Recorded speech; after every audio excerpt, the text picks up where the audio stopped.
It's quite incredible. New York City, Srila Prabhupada established the Krishna conscious movement at 26 2nd Avenue. But it was there in the heart of Haight-Ashbury, the highest place of pilgrimage for the counterculture of the 1960s, that actually Krishna consciousness became known to all of America. From nothing. Because of these devotees. Incredible devotion. They saw that Prabhupada could do anything. Nothing was impossible. And they took that spirit and did the impossible.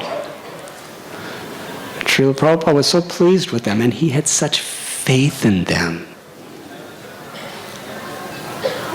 At that time now, there were 3 married couples. Srila Prabhupada sent them to London. They went to Montreal to get Srila Prabhupada's blessings. And from there, when they arrived in London, they knew no one, they had nothing. Except fearless enthusiasm to serve. They were living scattered out in different places. Sometimes they were trying to get jobs, sometimes they were having little kirtans, sometimes they were meeting. It was very difficult. They were in poverty. How they even got into London was extraordinary.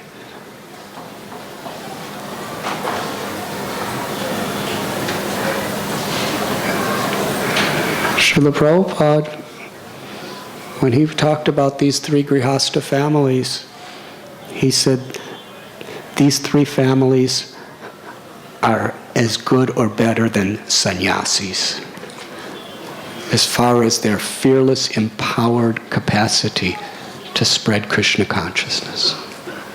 Because no one had ever done it in a substantial way in London.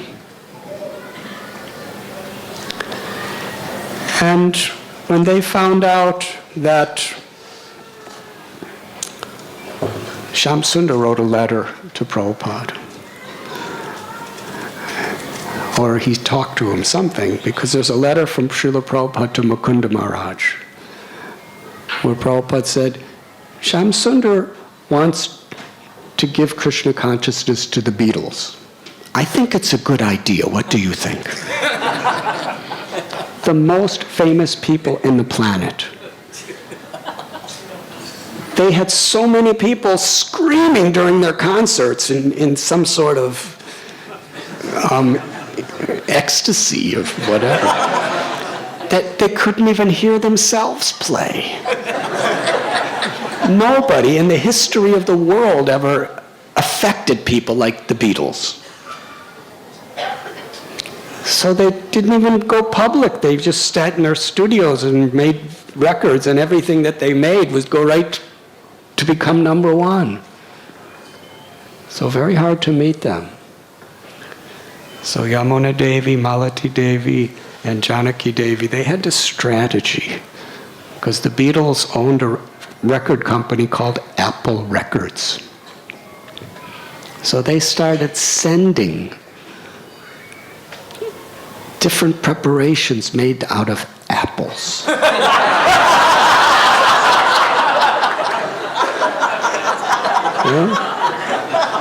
I don't remember what they all, apple cookies, apple pies, apple crisps, apple crunch, apple pudding. They just kept making different apple things. And, at the beginning, the workers were eating, but then everything was so ecstatically nice because it was all offered to Krishna with love and devotion.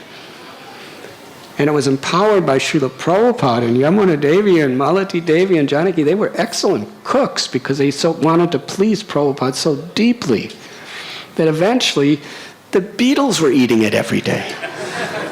And we know the story how Shamsundar Prabhu got in to meet George Harrison and became his very best friend, practically.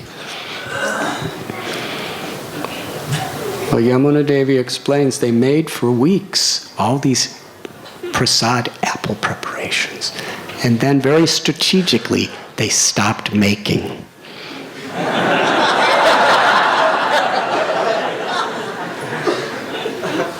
and the Beatles, where's our apple preparations? So then they got notice, and their relationship became very nice. And soon they were living in the house of John Lennon, who was the leader of the Beatles. And they invited Prabhupada. Well, even before they invited Prabhupada, when they were living with John Lennon and George Harrison was becoming so serious about Krishna consciousness, George heard them chanting, and he was so enchanted by the chanting that he said, you should make a record. So they made a single 45 RPM record of the Hare Krishna Mahamantra. And that went into the public. It was a sensational hit. It was the #1 record of all records. And this was in the 1960s when the Beatles and the Rolling Stones and all these different groups, the Hare Krishna Mahamantra by the devotees was #1. And it was in the top 10 for the whole of Europe. Incredible. So George was so inspired by this that he asked them to come to Apple Records to make a record album.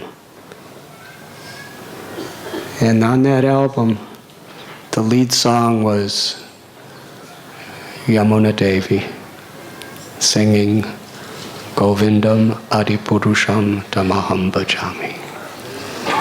Of course, Yamuna Devi was the lead singer for the Hare Krishna Mahamantra also. And interestingly, when George Harrison, who was a topmost connoisseur of musical art for that genre of art, of music, he was so deeply moved and impressed by Yamuna Devi's incredible voice, her stature, her charisma, her devotion, that he said, without any problem, we could make her one of the most famous singers in the entire world. And she could sing for Krishna. But Yamuna Devi, she didn't want to do that. She just wanted to serve her Gurudev and go wherever her Gurudev wanted her to go. She never wanted fame, she never wanted prestige, she just wanted to serve.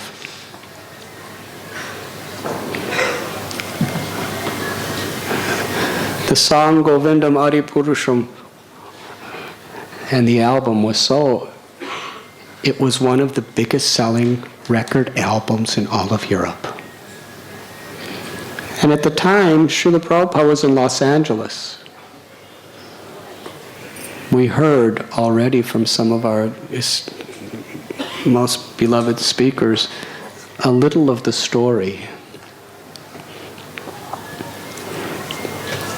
Srila Prabhupada wanted to hear the album, especially Govindam, in the LA temple. But the leaders, they refused to play it because it was sung by a female.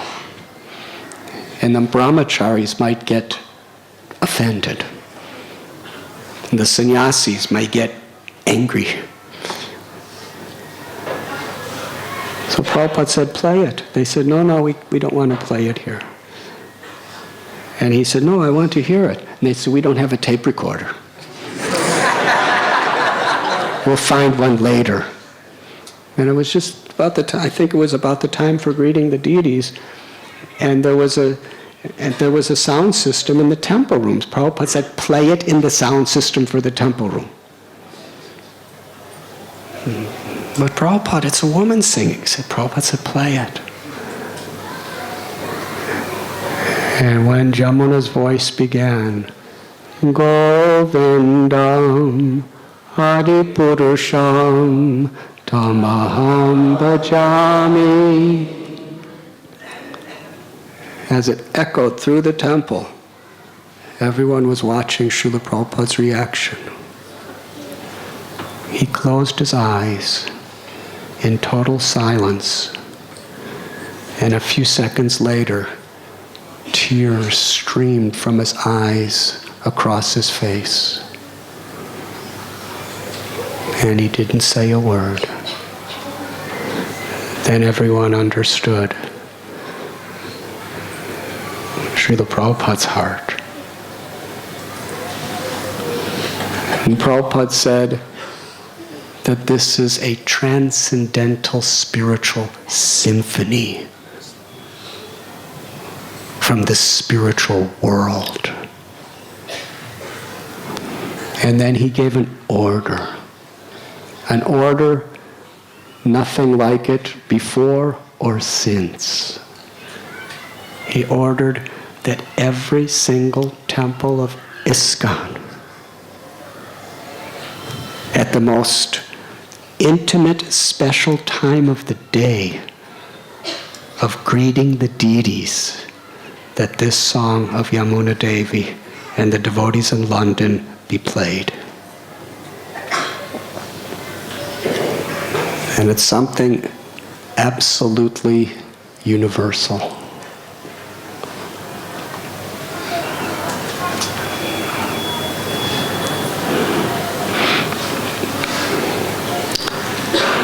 What can I say? That Hare Krishna mantra record that they made, it became so big. Mukunda Goswami explains that the soccer team, Manchester United, they were playing, and during the break at halftime, they played this record for thousands and thousands of people, and they were all chanting the Maha Mantra because it was like rooting the team on. This was the power of Yamuna Devi's magnetic voice. And Shamsundar Prabhu, so many times he told me that through these days, which were very, very difficult, in San Francisco and in London, they established a temple near the British Museum. They really reached out and made the Hare Krishna mantra an international known spiritual prayer. Srila Prabhupada said, Shamsundar Prabhu told us, I just spoke to him this morning actually. He said, we were going here and there and here and there. He said the glue that held all of us together was Yamuna Devi. She had an incredible sense of humor, no false ego, but she was so deep and she was so grave and she was always so totally focused and centered in pure devotional service and nothing else. What they did in London was so historical. Srila Prabhupada's confidence in their commitment, their devotion, and their love was so great that he asked them to come to India. Guru Das, Yamuna, Shamsundar Malati, they came to India. First devotees to really help Prabhupada establish the movement. Yamuna Devi, for 2 years, she was Prabhupada's personal cook. And she went everywhere with him. And Srila Prabhupada taught her how to cook and had the best cooks teach her how to cook. Prabhupada's sister, Prabhupada himself. If they would go to so many houses, Yadubar Prabhu could actually speak so much more because he has such deep relationship and realizations, but he's so humble, he only spoke a few words. But they were having programs at people's houses constantly. And if any preparation was really good, he would ask Yamuna, learn how to make this from them. In this way, she learned. And we heard from one of our devotees how Yamuna told this beautiful instruction that Prabhupada gave. If you do not teach other people to know what you did, what you have learned, then you will become proud. And I heard Yamuna Devi repeat these things so many times over the years because she understood this is so important. And she lived by it, absolutely. And it is crucial to our spiritual lives because the false ego, we want to be unique. We want to be able to say something, to do something that nobody else can do. That kind of puts us on a special pedestal. And we become proud. But whatever we know, if we just understand, it's been given to me, it's not mine. And my duty, my obligation is what I receive, I must give to others. So that they could do it too. And that really does cure our pride. Because then they could do it just as good as us. And hopefully, as far as pride goes, even better. This is leadership. Not to keep people down, but to push people up. Nothing is mine. It's been given to me by Prabhupada's grace, by Krishna's grace. This is the way Yamuna Devi is teaching us. Share it. Teach it extensively, every detail of it, so that everyone could do it. And then we could actually feel like humble servants and really please Krishna. She was so determined to please Prabhupada. She tells a story of once, the devotees were really living in very austere conditions in India. And once they were on a train traveling with Srila Prabhupada. And she was Prabhupada's cook. Her and I believe Kausalya Devi. They traveled a lot with Prabhupada. And they went to the kitchen of the train and asked if they could cook for their spiritual master. And the bureaucracy of India, some things are quite deeply rooted. They said, no one is allowed in the kitchen of the train. You cannot come. Oh, two white American girls are asking to go into the kitchen of the train, and this is in 1970, 71. So they refused. So they begged, they pleaded, but they absolutely refused. Yamuna Devi was so committed to make prasad for Prabhupada because Prabhupada was hungry. With firm determination, she said right to the head of the train, that if you don't let me in to cook for my spiritual master, then I will jump out of the train at this moment and you are responsible for my death. And she said it with such conviction, they trembled. They opened the doors to the kitchen and said, cook, cook. And they started calling her the crazy white lady. But she didn't care, whatever they called her. She only wanted to make sure that Prabhupada got his rice.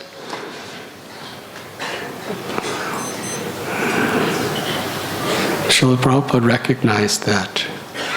And she traveled with Srila Prabhupada, Bombay, in Surat. She was leading kirtans where there were thousands of people welcoming the devotees. Calcutta, Delhi.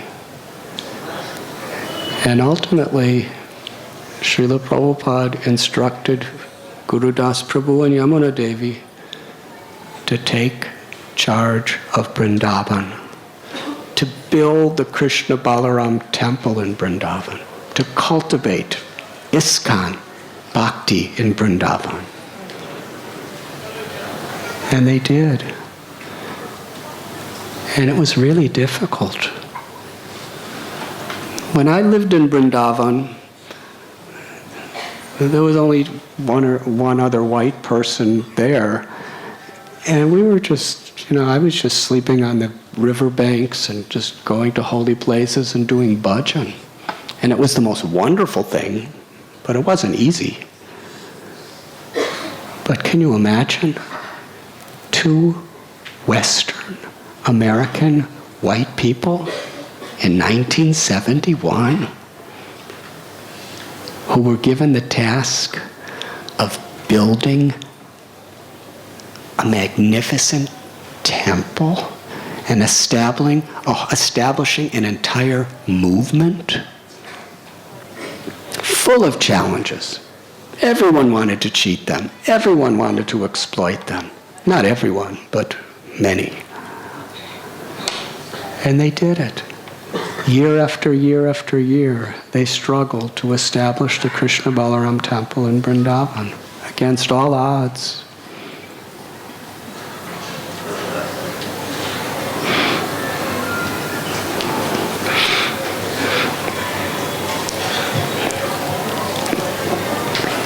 I'd like to say something about what Giriraj Maharaj spoke about in his offering. He explained how in 1971, Yamuna Devi would sit right in the front row as Srila Prabhupada would speak, because she was so eager to hear every single word he would say. And they were at the Kumbh Mela in Allahabad. One sannyasi told her, "This is India. Women cannot sit in the first row when a Swami's speaking." So she started to cry, because in San Francisco, in London, and everywhere else, Srila Prabhupada gave her every facility and every opportunity to serve to her full heart's content. And Prabhupada only appreciated and encouraged her. So she went and sat back. And later, after the lecture, Prabhupada called for her. He said, "Don't you want to hear me speak anymore? Where were you?" And she started crying again, and she told him what the sannyasi told her. And Srila Prabhupada didn't say anything. We heard this from Giriraj-Swami Maharaj. So she realized that as the movement was growing, there were so many concerns and there was certain etiquette that she was going to have to follow, and that broke her heart. She realized she was going to have to serve Srila Prabhupada from a distance that was totally foreign and unknown to her.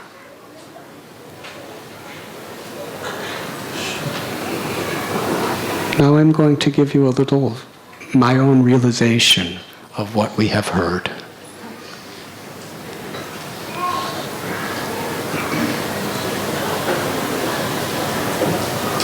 Srila Prabhupada was asking why she wasn't there. If she asked Prabhupada's permission to sit in the front, it seems quite obvious he would have said yes. But she didn't, because she understood from his silence. But she would so often, to myself, and I would see to others, she would very much make sure that whatever she did, that Dinatarani Devi did it with her. And she really took joy when people gave Dinatarani Devi credit. because they had such pure spiritual love for each other. Yamuna Devi wrote me many letters, and she always signed Dinatharini's name with it.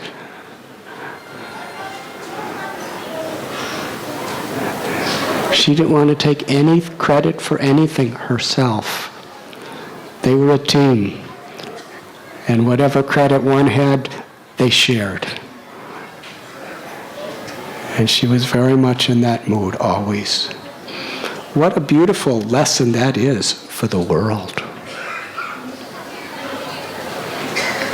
If God brothers and God sisters could be so selfless and unconditional with Prabhupada and Krishna in the center, like they exemplified, this movement would be the all-attractive manifestation of Goloka Vrindavan. That's what their homes were, wherever they were. And that's what everyone felt when they came in contact with them.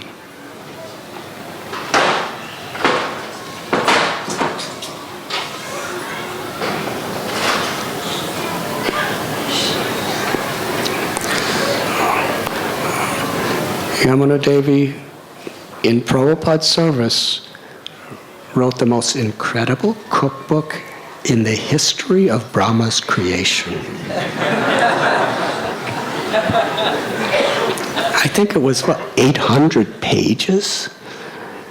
And it's for the secular audience. And she's specifically glorifying Srila Prabhupada constantly. Who is Prabhupada? The nature of the guru-disciple relationship, and how Prabhupada, taught her all these things. And it took her a long time. Yamuna Devi was a perfectionist in everything she did, meticulously. She tried and tested every recipe and had people try every single recipe of that book.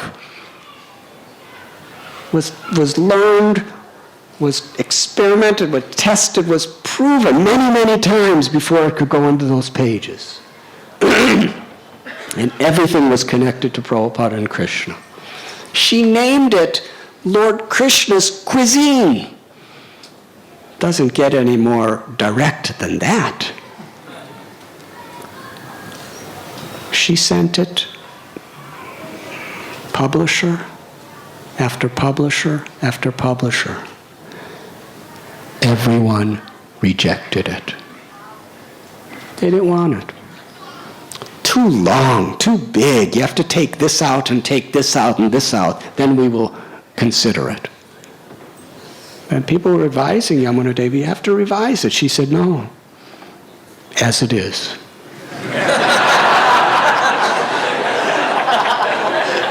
That was the spirit, as it is.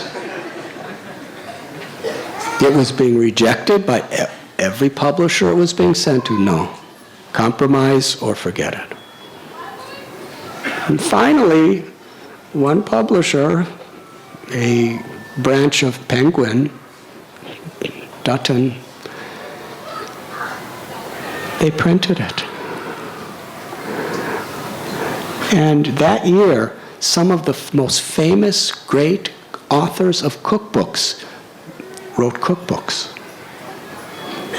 And Lord Krishna's cuisine won the most prestigious award, the International Cookbook of the Year.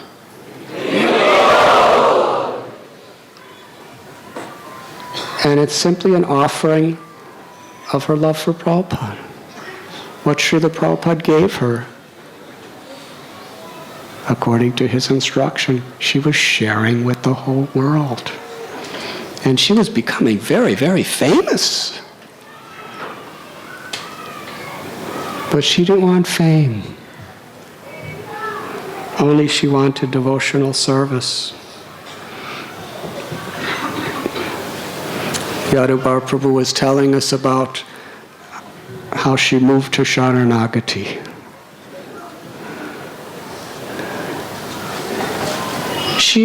Her and Dinatarani Devi,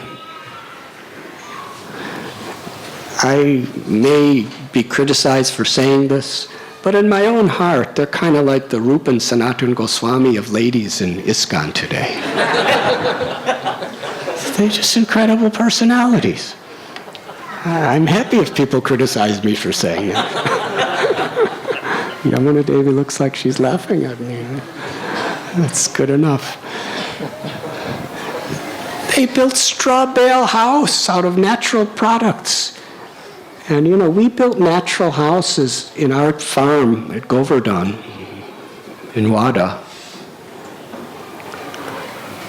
But they live in Canada. It's about 5 hours from the closest city. And it's covered with snow and freezing cold in the winter. And there's bears all over the place.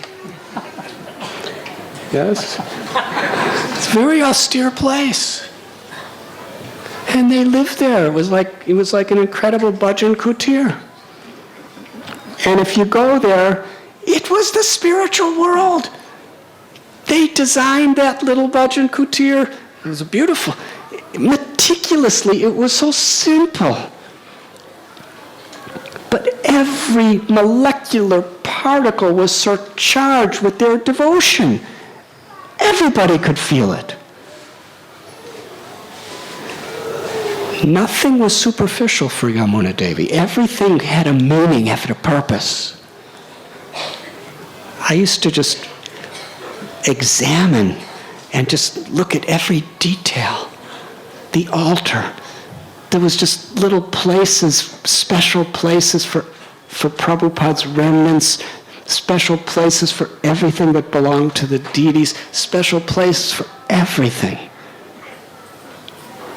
Their deity worship was meticulous, with artistic, loving devotion in every sense, as was their cooking. One time I went there to Sharanagati, and Malati Devi and Shamsundar, we decided to go, and somehow or other, Yamuna Devi and Malati Devi convinced Janaki to take a long drive, even with her very, very ill health, to come and join us there. And of course, Yadubar Prabhu and Vishaka Devi were there. And we had prasad together. You were at that lunch, yes? You weren't there? Okay. How many of you have had Yamuna Devi's prasad? When Dinatarani Devi and Yamuna Devi cooked, it was a devotional masterpiece. Really, Ekavir Prabhu, he just said it better than anybody could say it. Everything, the way they cut the vegetables, the way they cooked it, the way they kept everything so absolutely spotlessly clean. Even an atheist would have complete faith that this is Radharani's kitchen.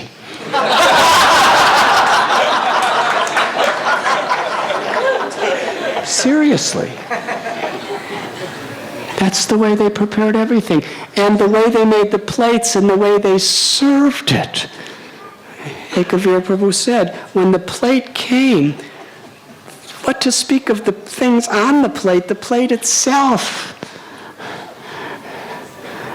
He didn't want to eat it. It was almost like an offense to eat it. You should preserve it forever and put it on the altar and worship it. But it tasted so good that there was no way you could possibly not eat it. And she was making, I never had this in my life to this day, she had about 6 different flavored chapatis. Incredible. I wish I could remember all the flavors. They were like mango chapatis. All different flavored chapatis. And each one was so absolutely flaky and tender and delicious in texture, in the shape, in the design, in everything. And they were just making and making. And as we're sitting, we were asking, because I was supposed to give a lecture that night. And I said, this is such a historical event. When was the last time that Shamsundar, Malati, Yamuna, and Janaki were all together in the same place, these 4 Prabhus? I said, please, let's have a program tonight where all of you speak about Srila Prabhupada. And they said, no, you speak. I said, please, I can speak anytime. I'll speak tomorrow. I said,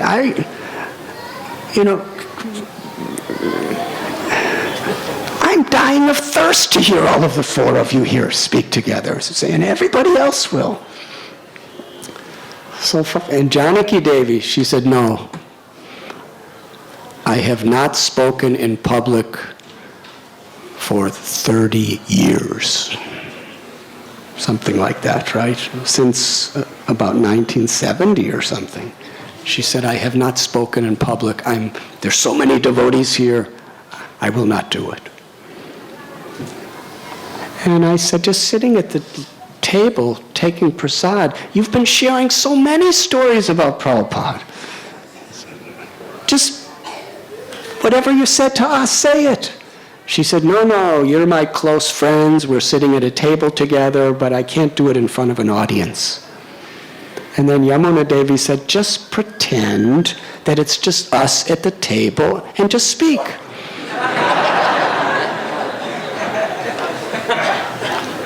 And ultimately, only Yamuna Devi could convince her younger sister to agree, to break out of that 30 years of isolation and preaching Krishna consciousness and Prabhupada's glories.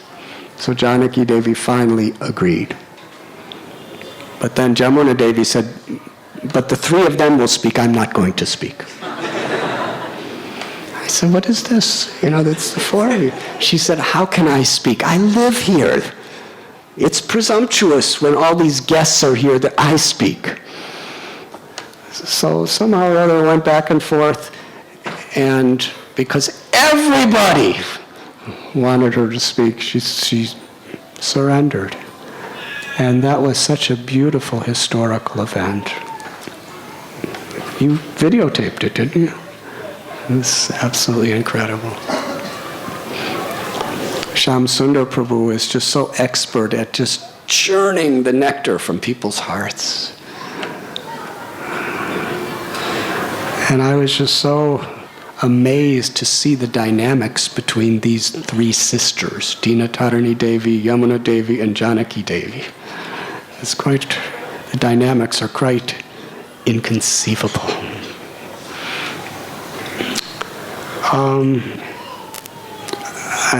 It's getting very late. I'm sorry.